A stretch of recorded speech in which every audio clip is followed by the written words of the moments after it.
esto es completamente transversal y que el ejército no es un disuasor en toque de queda, en pleno toque de queda, para quienes quieran hacer de la suya, o sea, tirar fuegos artificiales, disparar al aire, cometer delitos directamente.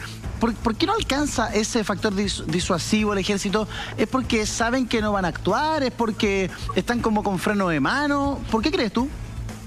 Bueno, sin duda hay una primera decisión que es muy compleja, es que efectivamente el ejército actuara en una de estas situaciones. Segundo, como decía anteriormente, se ha demostrado, hay muchos casos, sobre todo en Latinoamérica, en el caso brasileño, en el caso mexicano, de que el actuar armado contra el narco siempre ha sido un fracaso, ya sea porque el narco termina penetrando a la tropa, o por otra parte, o incluso no más que a la tropa, a las fuerzas de élite, como el caso de los Zetas en México, o por otra parte que el poder de fuego termina siendo equivalente y además tú no puedes meter un tanque en una población. Hay que entender que los medios tienen que ser relativamente equivalentes. Y por otra parte, por un fenómeno que ha ido ocurriendo es que el narco también ha ido aumentando su poder adquisitivo y por lo cual lo que va quedando en las poblaciones son más bien los capos locales, estas bandas que mencionaba el inspector Vallejo, pero los grandes narcos ya se han ido a las poblaciones, ¿no? Sí. Y es cosa de ver en determinados barrios ya más bien de sectores medios o incluso cercanos a la capital, en sectores semirurales, donde hay ostentación de autos de lujo, propiedades, y cada vez que hay un decomiso por parte del Ministerio Público, vemos que las propiedades que se decomisan más bien están en esa zona y ya no en las poblaciones.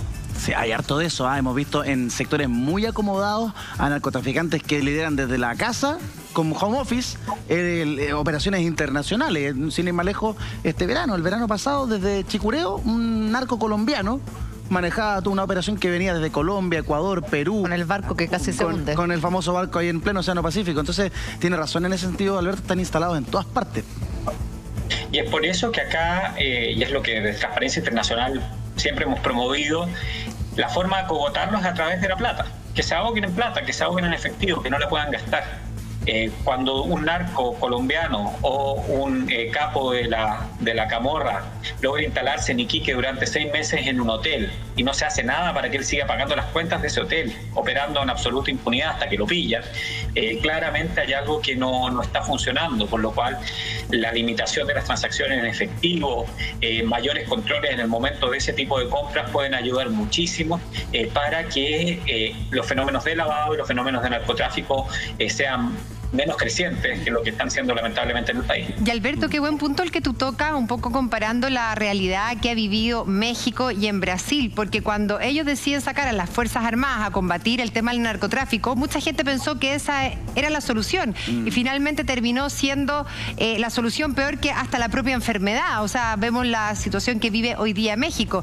Entonces, finalmente, lo único que queda es combatir el narcotráfico con inteligencia, ¿o no? Para poder desarticular a todas estas bandas, que no tiene que ver con el poder mismo del ejército puesto ahí en las calles. Y ahí yo tengo una pregunta para Claudio, porque finalmente, ¿qué es lo que puede hacer hoy día las Fuerzas Armadas en toque de queda? Recordemos que estamos en toque de queda, entonces ellos no solamente están cumpliendo un delito por el narcotráfico, sino que están rompiendo el toque de queda. ¿Qué puede hacer un pobre militar que lo mandan a esa población, lo mandan a ese asado a enfrentar a estos narcotraficantes? Sí, primer término, la normalidad de las cosas constitucionalmente, las Fuerzas Armadas están destinadas solamente a la seguridad y la protección exterior del país. Seguridad interior corresponde a las policías, ¿ya?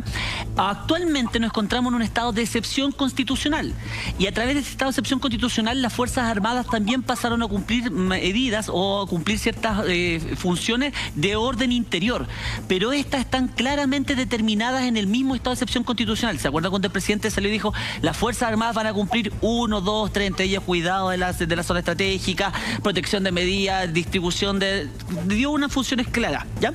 En términos generales, durante el día, no habiendo toque de queda, las Fuerzas Armadas solamente pueden cumplir esas órdenes o en definitiva cumplir esas funciones que la autoridad administrativa le ha señalado. Ahora, en el toque de queda, eventualmente quienes cumplen la función de seguridad en general serían las Fuerzas Armadas más las policías. En teoría, jurídicamente, las Fuerzas Armadas están provistas de la facultad de poder resguardar el orden público en el interior del país. O sea, eventualmente las Fuerzas Armadas podrían entrar a una población efectuar las detenciones de estas personas o resguardar el orden público. ¿Cuál es el problema que tú tienes? Y aquí viene el tema de fondo, que las Fuerzas Armadas, cuando salieron la primera vez, cuando hubo el estallido social, hubo un gran problema, porque salieron a cumplir, entre comillas, estas funciones de buena o de mala manera, y en definitiva hubo muchos problemas en la forma de la ejecución de la misión encomendada, porque muchos militares no tienen la preparación disuasiva para poder enfrentar a un delincuente. Ellos están preparados porque esa es su formación, para matar. Para la guerra. Para la guerra. Y por lo tanto, ¿qué es lo que ocurría cuando tenían que enfrentar a un delincuente? Ellos lo que pensaban en dispararle. ¿Y de qué forma dispararle? Una forma letal. Entonces, si tú mandas hoy en día seguramente un destacamento del ejército a cumplir esta función, lo más probable es que lo van a cumplir a cabalidad. Pero el problema es que vas a tener que una cantidad de muertos y de daño colateral, daño a la vivienda y eventualmente personas inocentes que van a ser alcanzadas, porque los delincuentes no se van a quedar así como hoy vienen. No, va a haber un fuego cruzado. Y va a haber un fuego cruzado con todo, donde todos van a disparar a matar. Entonces la pregunta del millón: ¿quién está políticamente en sus pantalones para asumir ese costo político? ¿Quién lo va a hacer? Mi querido viejo. ¿Quién está pidiendo la palabra, inspector? Mi viejo. Claudio, permíteme objetarte algo. Dígame. Claudito, con gusto saludarlo como siempre.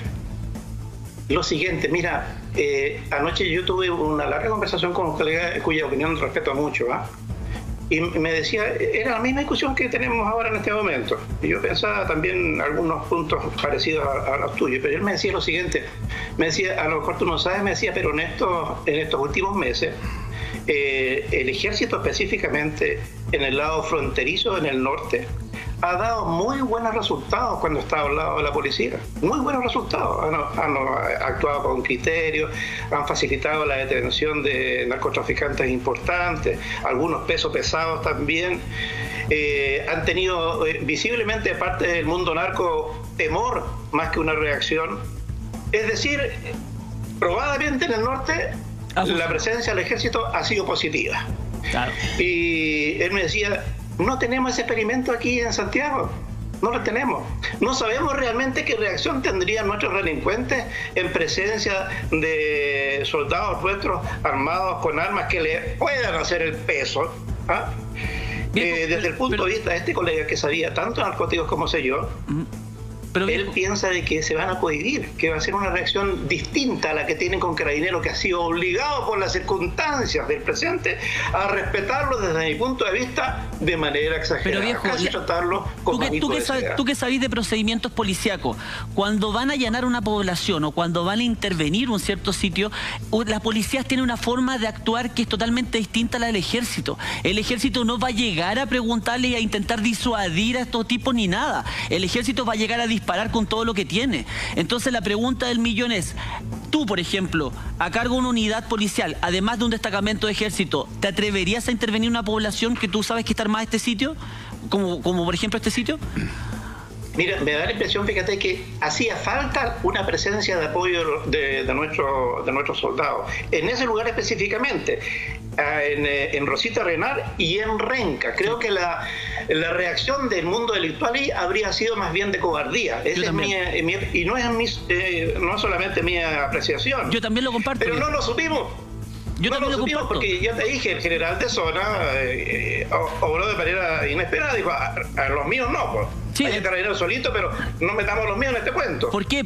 Pero viejo, ¿se acuerdan de la segunda vez cuando el presidente estuvo a punto de decretar nuevamente un estado de excepción constitucional? Los generales le dijeron, nosotros solamente vamos a salir a la calle en la medida que el poder político nos respalde, porque si no, nuevamente vamos a tener militares siendo juzgados por crímenes, en definitiva, de cuáles la autoridad política se tiene que hacer cargo. No, pues Claudio, no, pues estás hablando de delincuentes, peso pesado, no estás hablando de gente que está en revoluciones dentro del país.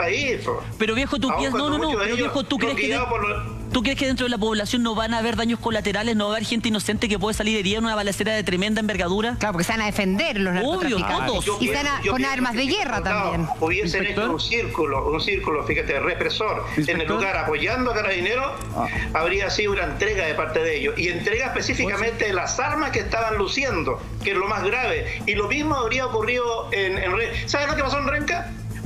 Ese es un sector que yo visito mucho, no te voy a decir por qué. Un vecino me dijo lo siguiente: mire, yo vivo a una cuadra de este lugar y vi cuando empezaron y pasó un vehículo policial a una cuadra del lugar escuchando y no fue.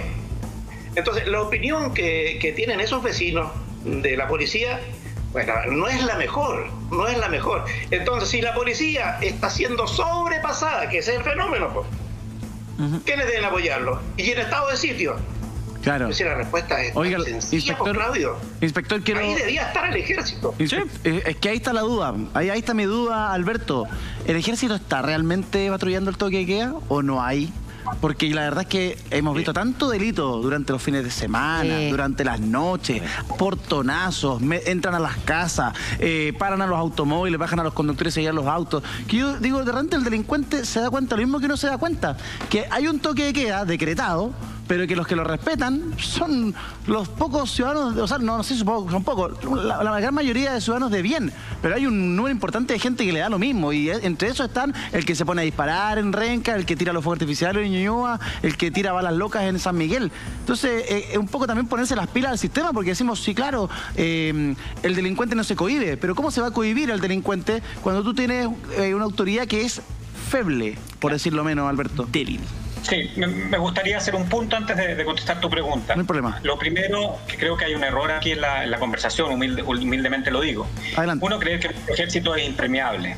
Una vez que tú metes a la tropa, a la población, el narco se penetra en la tropa. Y así ha ocurrido comparadamente, y lo peor que nos podría pasar es que después los soldados ya no sean personas de la población, sino que efectivamente sean personas que hayan recibido un entrenamiento estatal y que terminen siendo los soldados del narco. Así ha pasado en México y en Colombia. Sí.